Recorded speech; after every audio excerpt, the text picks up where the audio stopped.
Welcome to Matters of DeCorum. I'm Scott Corum. This is what matters to me. One more week of talking about the three countries that I want to put together for the starting location for my fantasy setting. We've done the Aurelian hegemony, our industrial kind of steampunk area. We've got the country of Havenheart, our psionic utopia. I need one more. And I'm going to play with a couple of things here that I wanted to play with. And maybe it's a mistake playing with all of them at once, but you know what? Live a little bit, a little danger. No risk, no reward. Havalux. I'm going to call the country Havalux, named after the deity that the theocracy of the country worships. We're going to make Havalux a theocracy, but not just a theocracy. Because Havalux is, I haven't gone a lot into the cosmology and the deities yet, because that's going to come along with time. I need to work over that, and past practices have given me the knowledge that I want to be careful how I handle my cosmology. Be careful how I handle the gods and such, because I want to make sure that it's a structure that is rigid enough that it makes a certain amount of sense, but that is loose enough that it can stop making sense when it has to. It's theology, after all. But Havalux is not just a god. Havalux is the god of magic. A god of magic.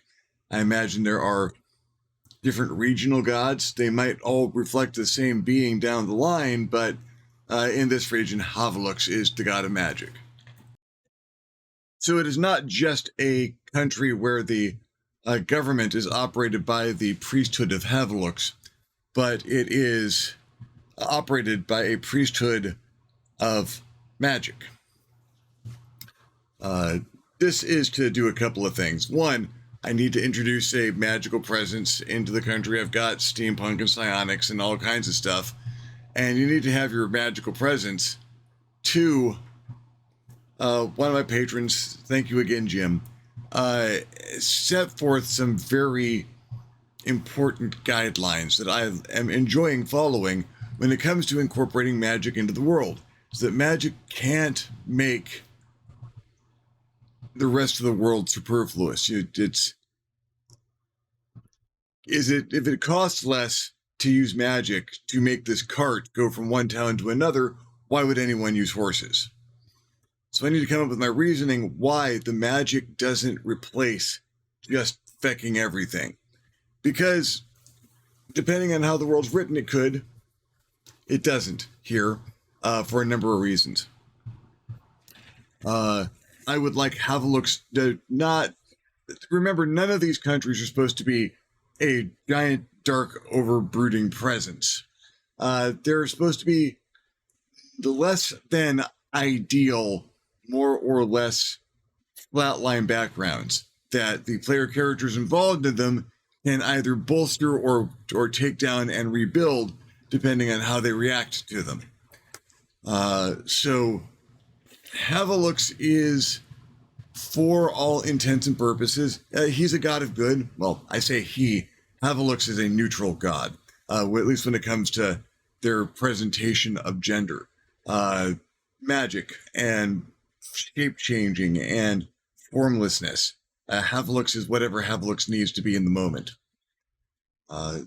And some of the higher levels of the clergy might reflect that.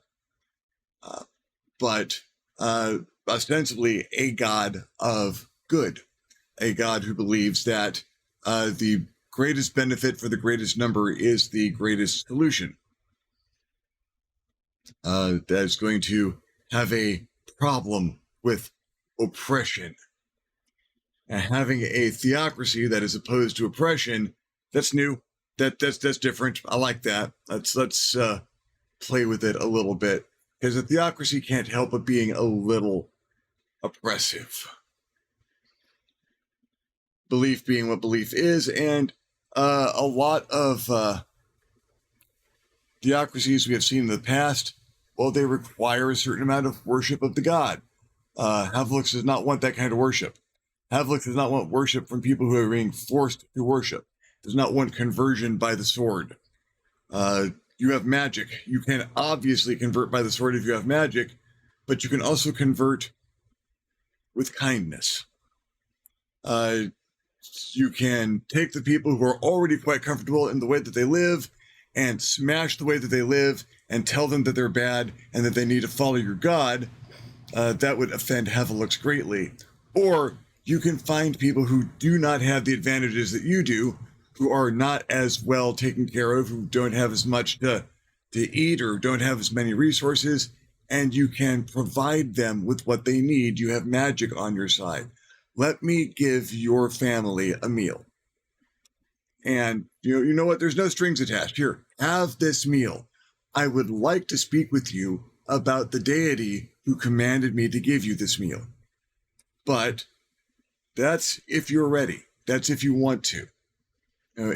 Nothing is more important than you feeding your family right now. Well, we do say grace in Havalux, but we say grace afterwards.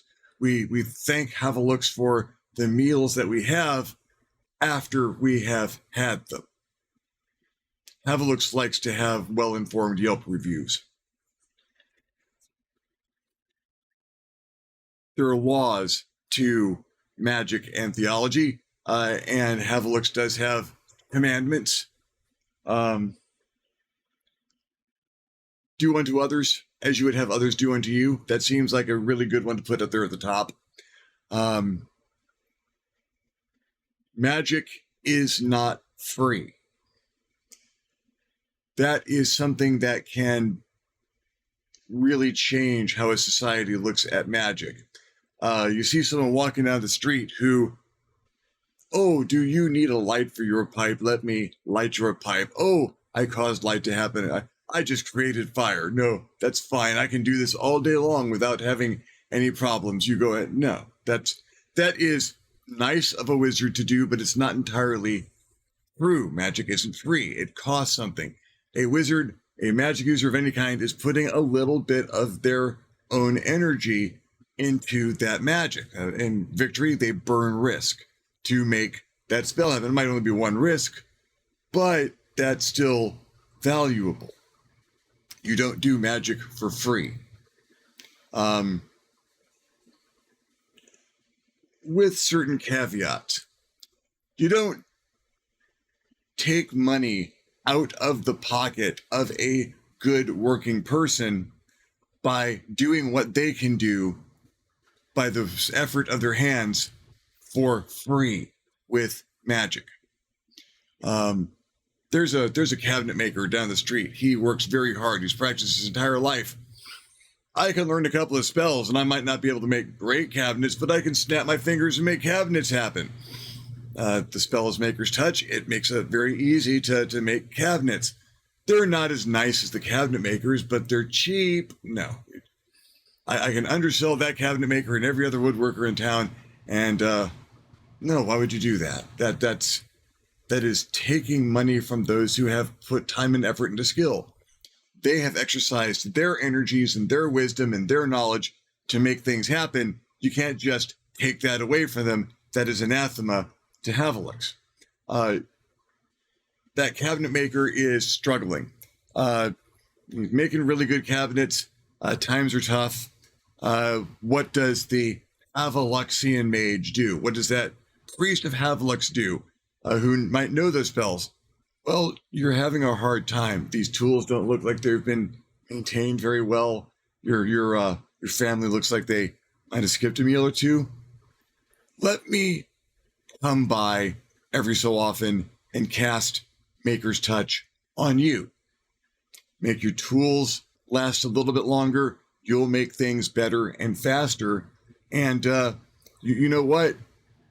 When you sell some of the things that you've made by use of the spell, drop a few coins in the tin at the Temple of Havalux, and everything is taken care of. Yeah, you do good work. Let me help you do better work. Magic can be used to replace effort. Magic can be used to enhance effort. Yes, I could use magic. I could make magic push that cart from one town to another. That'd take a lot of energy, but I could do it. It takes a little while. I could create a gateway and just teleport the whole thing over, but those horses have been raised to do this job. There's a cartwright who's been making the cart that can take the journey. You know what? Let me heal the wounds of the horses. Let me see to it that they have, you've been growing hay for these horses all along. Let me sweeten it just a little bit so the horses are more likely to eat it. That cart looks like it's fallen down. Let me repair the cart just a little bit. I know the cartwright needs work. Let me go help the cartwright make these repairs. The priesthood of Havalux enhances the society, doesn't replace people, and has a bad relationship with wizards who would replace people. Someone who sets up in the far corner of Havalux and decides they're just going to make things with magic. Well, if you're not taking money out of someone else's mouth, sure, as long as you're getting paid good for it. But if you're taking money out of someone else's mouth, another priest might need to show up and inform you why that's bad. It's like you're hurting the people around you. We can't have that. Look, let's find you. We can either find you a place where you can do better, where you can help people, or maybe you need to practice a different way. Or maybe you need to lose the gift of magic for a little while so you gain an appreciation for how valuable it is. Oh yeah, the priest of Havalux can remove your gift for a while if you have to. Magic is a gift directly from the god. Not everybody gets this. It is a special thing. So, suspending that gift for a while is one of the higher punishments. Highest punishment would be removing it completely. Sorry, you are no longer permitted to be a mage, nor can you by any artifice regain the ability to use magic. You'll have to find another path and perhaps develop an appreciation for what you treated so cheaply before. Havalux is a hands-off god, believes in empowering the priesthood to go and do the good work of the god, but doesn't do a lot of intercession themselves. Prefers, because that would be taking work out of the mouths of the priest. Not that Havalux is lazy, but Havalux is one of those gods that prefers when other people help themselves. It's all about empowering people to help themselves, but now use that gift you have. Don't just sit on your gifts. Don't just sit back and feed yourself grapes. Help the society around you. Magic is for helping. This opens up a number of interesting, the economy of the country of Havalux is going to be, well, it's going to be pretty good because you have magic bolstering it. You don't have people who are just randomly converting other base materials into gold so that they've got gold filling their coffers. That's not helping people. That is not increasing the actual value of the country. You have people who are helping the crop yields and helping to move things from one place to another. We're giving logistical help, or we're giving help in construction and manufacture and acquisition of raw materials. All of that, you have let me go talk to the temple and see if there's a priest who can help me do this thing. Yeah, it means I'm going to have to drop some coin into the temple at the end of the week, but it's worth it. That is, about 15%. Havalux believes in tithing, but you get 15% of your income's worth of value out of worship to Havalux. I actually kind of like how this is sounding. Is it perfect? No, because the priesthood are going to be sentient beings, sapiens, people. And people, there's going to be some people who look at it a little bit differently. Because Havalux is a hands-off kind of god, they're not going to be standing over the shoulder of their priesthood, making sure that they do everything exactly according to the book. No, they're going to let their priests make mistakes. And by the extent, you're going to let everyone make mistakes. You don't have punishments in a society where no one is capable of erring because there is a god sitting on their shoulder making sure that they don't. No, you can, maybe you give a few extra coins for this service, my son. Maybe you give some coins to the church and just give a couple to me right now, just to make sure this worked right. And of course, your priesthood are mostly mages, not everyone. There are some people who serve in other ways, who are counselors, who make meals for the temple, who do the cleaning. Maybe they have help from some magic. Maybe they've got a magic item or two given to them by the church, but not everybody has the gift. But even those who do not have the gift can serve.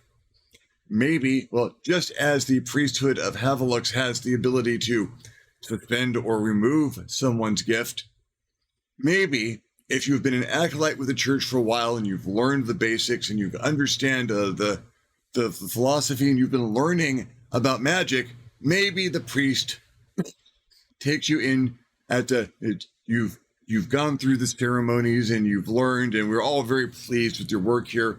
Me and the sisters are going to sit with you for an evening, and if you want, we will perform the ritual and we will grant you the gift of magic. Havalux be praised. Yeah, you could become a mage if you do not have the talent. In the victory system, the talent for magic means you have a merit called Spellslinger. And yeah, there are spells which can grant this merit, temporarily or permanently. You can give someone a taste of magic. Someone who has been hating on the mages and doesn't understand how things work and thinks it's unfair. There's these people with these advantages like, well, you know what?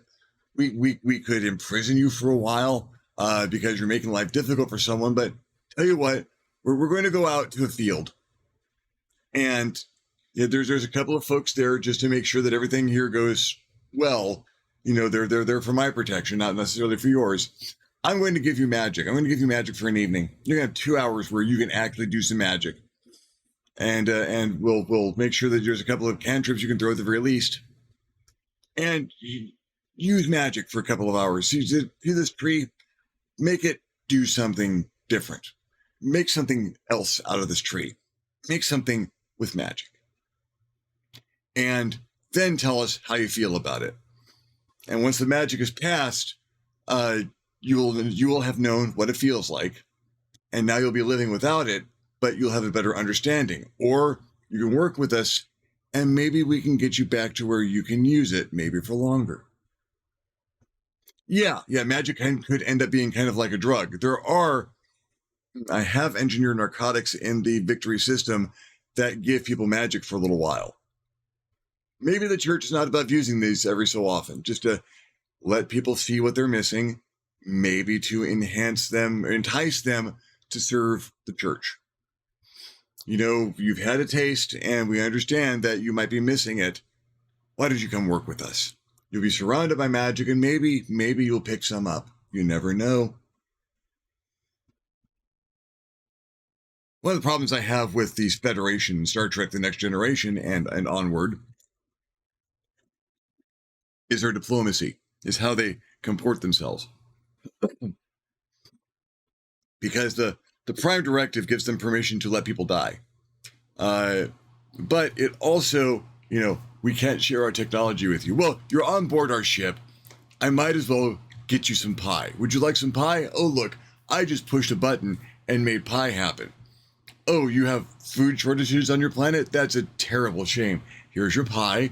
If you'd like some more pie, I can push this button again. Did I say that we have buttons that we can push that make pie happen? Now, you can't join us because we don't like the way you people handle your politics. Yeah, it's a shame. It's a shame that thousands and hundreds of thousands of your people are going to starve because you have the food shortages. But it's those politics. If you changed your politics, maybe we could talk about having you in the Federation. Well, of course, if you were in the Federation, of course we would give you some pie buttons. Everyone on your planet could have a button that just made them pie when they pushed a button. Yes, but not unless you change how your politics are. Are you willing to change your politics? Are you still hungry? Would you like some more pie? I detest that implicit form of extortion. But I can see the Church of Havalux using something very much like that. Now, you don't have any magic, and you're upset about the fact that you don't have any magic. Let me get special dispensation from the church to give you this. This will give you magic for an evening, so you can see what it's like, so you can get a taste of magic, know what it feels like, maybe even do a little bit. And then in the morning, once it's passed, we can sit down and discuss what magic meant to you, and if you're still upset about it. And maybe we can we'll chart your path forward with magic or without. God, that's pernicious, but it makes a lot of sense for a society that has this. What kind of structure is the church going to have? Organizationally, I kind of like the Catholic Church structure, with the absent the presence of a intercessor for the deity at the head of the church. I don't think it needs a pope, because Havalux is there. There is a deity that they can commune with. They do not have a lot of communion with people, but they will. They will if it gets to the point where the clergy is having doubts that you're even there. No, I'm here. I'm here, and you guys need to knock that off. I've been here before. I had lunch with you. Can you please knock this off? I'm here. But a group, a council at the top of the church, say 10 or 12 individuals who have risen through the ranks and understand it and have gotten the blessing of the god themselves to sit on that council. Those are the folks who make the decisions, who handle the day-to-day. So where do people need to go? What do people need to do? What are the agendas of the church? And what are the agendas of the country? Because it's a theocracy. Are they interested in conquest? No. No, they are not interested in extending past their borders. They're taking care of what is within their borders and letting the country within their borders shine as a beacon to the knowledge, the will, and wisdom of Havalux. Their country appears to be a utopia. There's a temple in every town. Every town gets a temple. Every village has a shrine.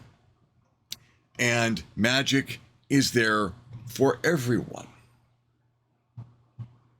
Ooh, let's talk about necromancy in a country like that, because magic is magic, and other places are going to have a dim view of necromancy. The death and the dead are a big taboo for most societies, and Havalux is going to be no different, but they can have a unique relationship with death. Should everyone just be brought back to life? Should we just have constant resurrection? No, of course not. That does not work out well. There is a natural order to things. Things live, things die, things rise from the decay. That is the order, and magic is as part of the natural world. You do not want to offend the natural world by taking the element of death out of it.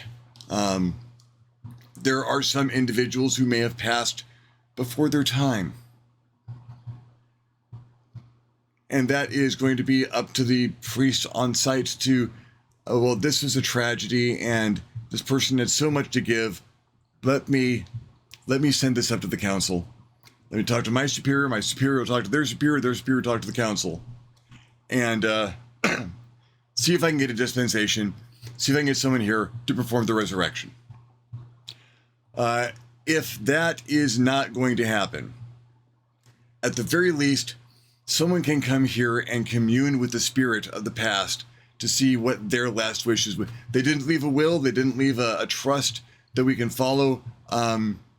Let's commune with their spirit before it passes over the final barrier, as it is in the process of moving on to its next place, and see what their last wishes would be.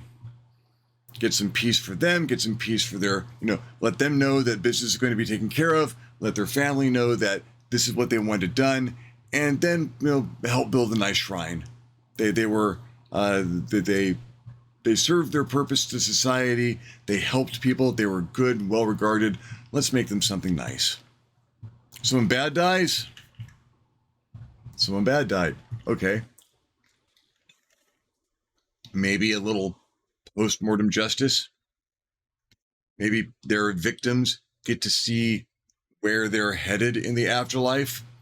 Maybe there's a couple of intercessions. Havalux, this person was a real dick. Are you really going to send him to heaven? Because they could probably stand a few centuries of torture to correct him.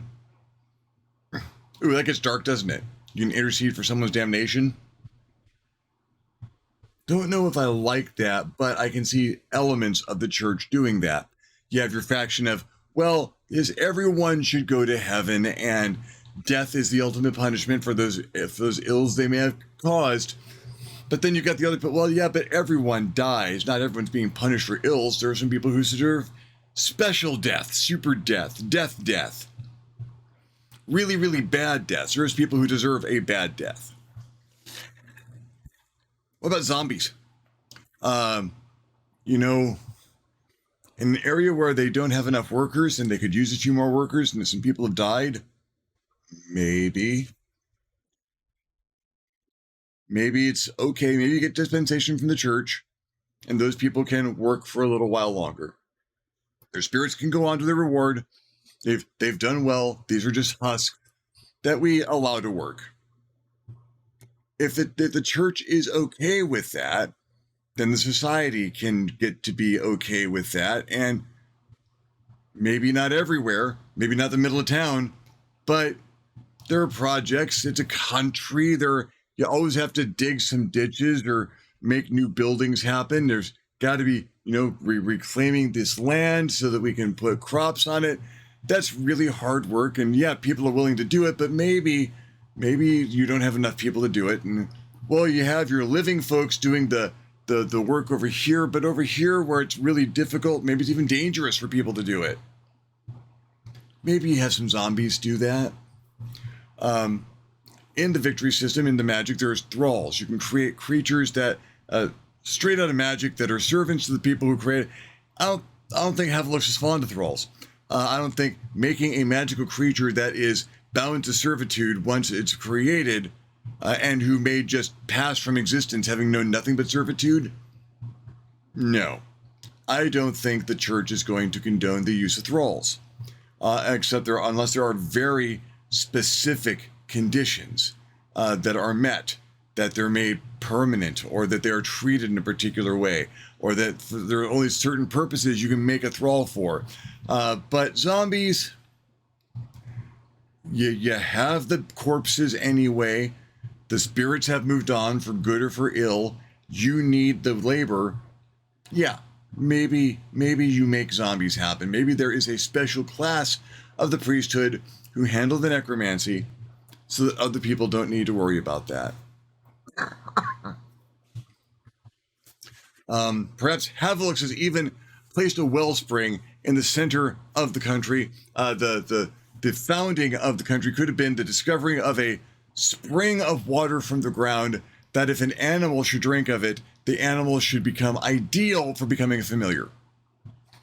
Their intelligence raises. They have a wellspring of magical energy within them that a mage could draw from if you can have a good relationship with that animal. You don't go and force an animal to sit at your side and take over its will to become your familiar. No, you form a relationship with the animal. You treat it well. You have a conversation with it. You feed it a little bit. You bring it gifts. You form that pact with your familiar the way you'd go and hopefully form a pact with anyone, through mutual understanding. You know what? You might want some things. I want some things. Let's see where we can meet in the middle, and you can help me with things, and I can help you with things.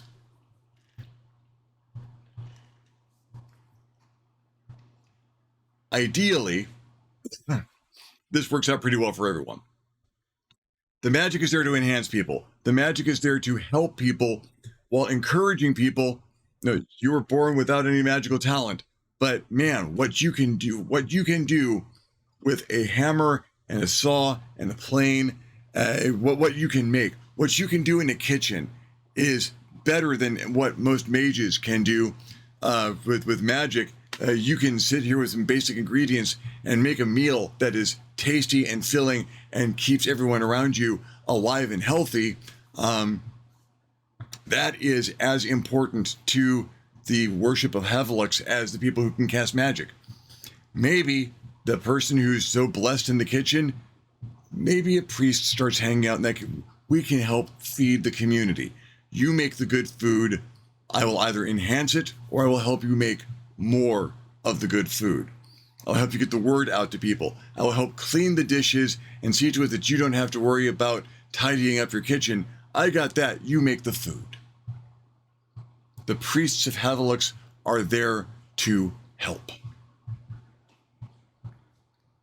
That means they're always there. That means there's always a magic-using priest beholden to the god and to the worship of the god, beholden to the government above the people that they're actually there helping. Oh, they're there to help the people, but they're also listening. They have their eyes and their ears open. They're making sure that things are going okay, seeing if any intercession is necessary. There are going to be people who aren't fond of the order of things in the country. Every country has people who aren't fond of the order of things. Maybe people who resent the fact that there's a special class for magic users, or that magic users are held in such high regard. Maybe they resent that to some degree. Maybe they see problems inherent in concentrating so much power and so much decision-making in one place. Maybe those people are trying to think of ways to change things. A little revolution. Maybe a quiet revolution. Maybe not so quiet. Maybe finding some ways to let the magic users know that they're not untouchable, unkillable, that there are problems that even they cannot solve. I can see there being some pockets of folks like that within the country, and I can see the priests of Havalux being mindful of that, occasionally finding a little enclave of people who are dissatisfied with society and hoping to change their mind or stop them from committing acts of violence against the society and particularly against the priesthood, maybe with a little violence of their own. Combat magic's not going to be one of those first things that the priests of Havalux learn, but the paladins of Havalux are absolutely going to be able to chuck some fireballs. Think about that. The ones who must, by nature, engage in combat, they'll be wizards.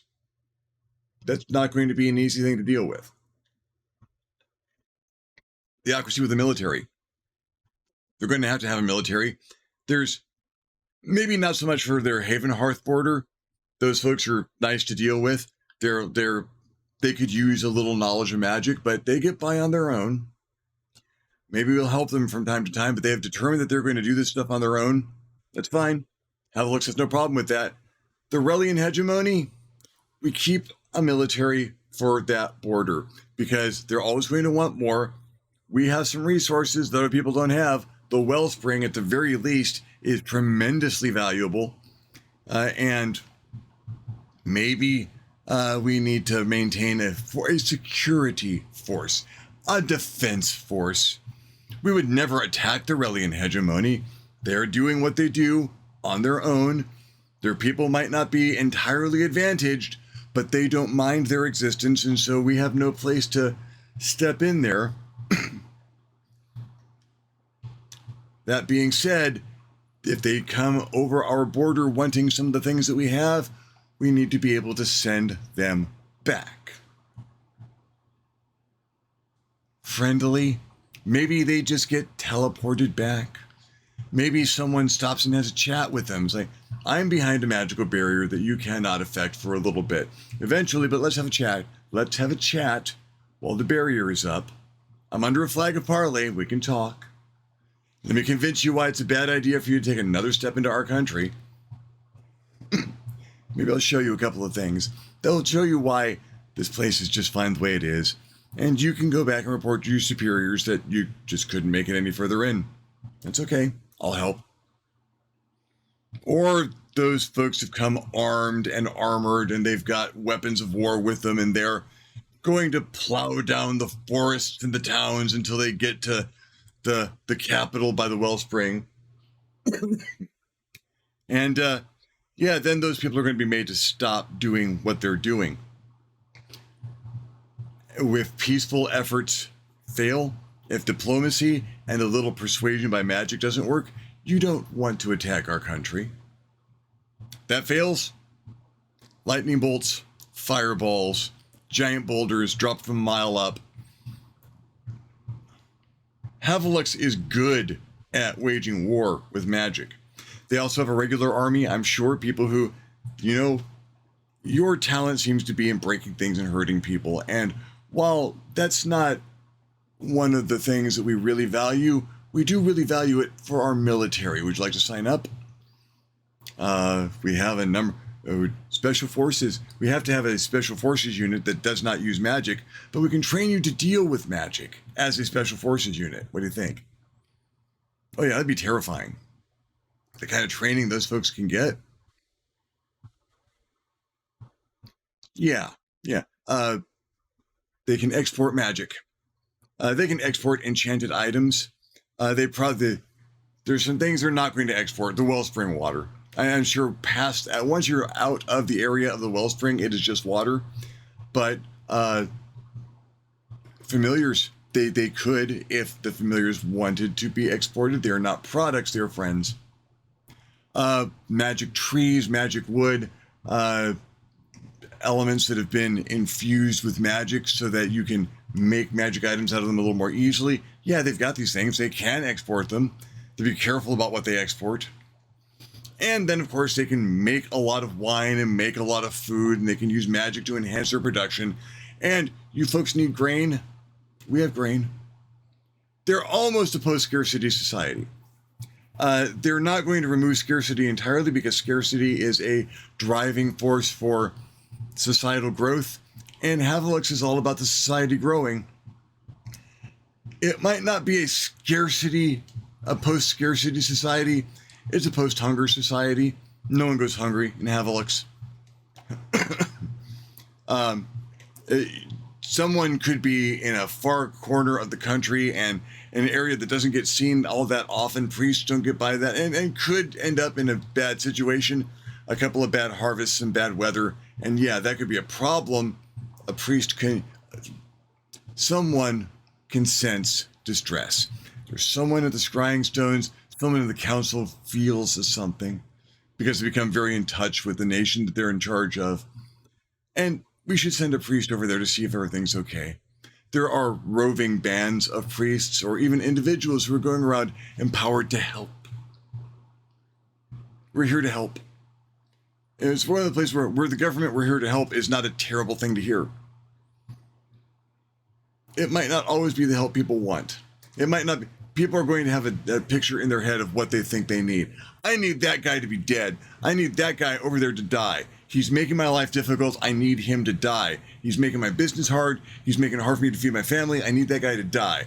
And the priest shows up, and you go, oh, finally, someone's going to go kill that guy because he's a problem. And they take that guy, and they give him a job with higher pay in another part of the country.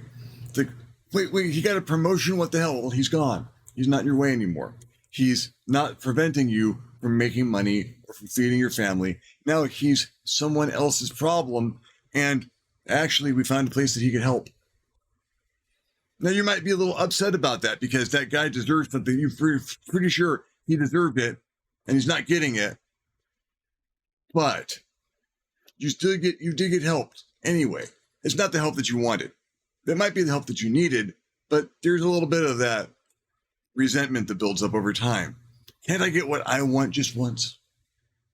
Is it because I'm not a magic user? Is that why I'm not getting what I want? You're getting what you need. Yes, but I'm not getting what I want. That's an undertone I can feel. I can imagine building up in a society like this. That little discontent. That there's a higher purpose and a higher order that is guiding things, and it's not yours. It is not what you are feeling. It's not what you are wanting. Is it what you need? Yeah. Are you getting fed? Yes. Are your needs met? Well, yes, but not the way I wanted. You know, we can see in some modern societies how that in and of itself can be a problem, especially if there are individuals pushing that. Why don't the mages ever do things the way you want them to do? They don't do the things I want them to do. Priesthood is not once taking care of things the way I felt it should be. How about you? They ever take care of the way things you thought they should be taken care of? Huh? Maybe we should do something about this. Yeah, I can see there being that little bit of discontent, that little bit of societal balance being off, which is not a bad thing for the society. People asking questions and making commentary and looking for a better way to do things, maybe examining why their way might not have been better, maybe just being angry and someone coming along to see if they can address that. Well, what would you like to happen? Let's see what would happen if it went that way, and maybe we can see about addressing some of those concerns of yours. It's a friendly place. People can come in from the outside, absolutely. Can you emigrate? Well, if you have the talent for magic, it's easy to emigrate. Yes, you just need to sign on to the tenets of the church, and you can absolutely emigrate. People who don't have the magical talent, well, we can discuss whether you want to move here permanently. Oh, you have skills that you can offer the country. Excellent. You're an unskilled laborer who brings nothing but another mouth to feed and the potential of creating more mouths to feed in our country. Let's discuss what you can and can't do for us. Let's discuss what your path ahead is, because that's no way to live, is it? Can we get you some education? And once you have reached a certain level of education, once you've got some skills, once you've got something, why don't you come over on the student visa? We'll teach you some things and see if you still want to stay. And if you do, then we can absolutely see to your immigration. You're a refugee from a war. You can stay, but we need to go through some hoops to see to it that you're a citizen. Your country was in famine. What country was in famine? Who did this to you? Why don't you come and tell us all about it? Let's see what we can discern about your famine. We'll do some scrying. We'll have some people go on some vision quests. We'll ask the God what the God thinks about this. And, maybe we can help. Is the leadership of your country contributing to this? Well, we don't want to take anyone out of play. That's not our job. We're not there to take leaderships of country out. That's not the kind of country we are. Do you have someone else in your country who might become leader if they had a little bit of help? Because maybe some priests can go over and chat with them and see if they could use some help, maybe. A lot of stuff's going to be underhanded. A lot of stuff's going to be under the table. We can't depose your king. We would never depose a rightful king. That's the law of your land has put that king in place. There's a baron who would usurp the throne if they had the chance. Well, that is a matter of your internal security. And that the baron would be a better person to be on the throne. Well, we've done some scrying and we've done a little investigation. Yeah, the baron would be a better person to be on the throne, but maybe we can offer the baron an advisor. Maybe we can offer the baron an advisor so that they can comport themselves in a more careful way and not step on any toes. And if opportunities should arise as a result of the advisor helping out the baron, well, I'm sure you remember who gave that baron an advisor while they were just a baron before they themselves became the king. You never know. Things can happen. It's a magical world.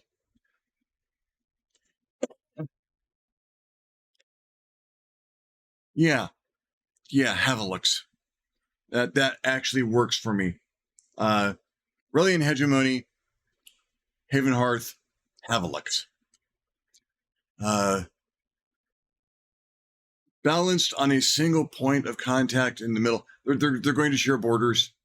There's going to be the Havalux Relian Hegemony border and the Havalux Havenheart border and the Havenheart Relian border. And then right there in the center, there's going to be one city where they do all their diplomacy, where it's going to be a city, but it's going to rest across all three sets of borders. It's going to be 3 different countries in one city. or at least one district of it's going to be officially 3 different places that all 3 need to manage. There's going to be a special governor of that section of the city from each government, and those 3 are going to have to handle their differences on a constant basis to make things happen. And that central city, that place in the middle, it's very Treadroy from GURPS. I might have to change that a little bit. But that place is going to be the most ideal starting location because you're going to have a taste of everything going on. Not a place of all 3 countries, but a place of none of them. A place where they've all decided it's neutral ground.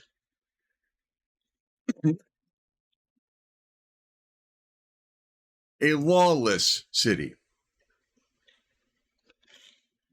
Misnomer. There are laws. They're not the laws of the countries around them. They've had to form their own laws because those 3 countries have been hands off. Like, we can do deals there. We can have diplomacy there because no one country is in control. No one has their laws there. Your laws can't disadvantage me there. My laws can't disadvantage you there. That is where we will do our deals. That's almost a 4th country. It's the size of a city, and it is on its own. I need to address that place. That place needs an episode of its own. But the Lawless City. It might not be named anything other than that. I'll see if I come up with a better name for it. But in the meantime, Havalux, I'm good with that. And I like where that's leading me. Thank you very much for following me along in this particular ramble. Things might get a little random schedule-wise after this. I'm going to try and do these weekly. I have been informed that a kidney disease I have been fighting for a while has progressed to the point where I am going to require dialysis, which is going to be 3 sessions a week of me going to a clinic and spending 6 hours or so having my blood cleaned. It's an adjustment I got to make. This was always going to happen. I thought it was going to, I hadn't a few years, and I don't. So this is going to kick up within a couple of months. And I'm hoping it doesn't affect my schedule here too much. It's absolutely going to affect my writing schedule, but I'm hoping to use this time as a time for meditation and creation. We'll see what I can manage to do with what resources are available to me when I go into the program.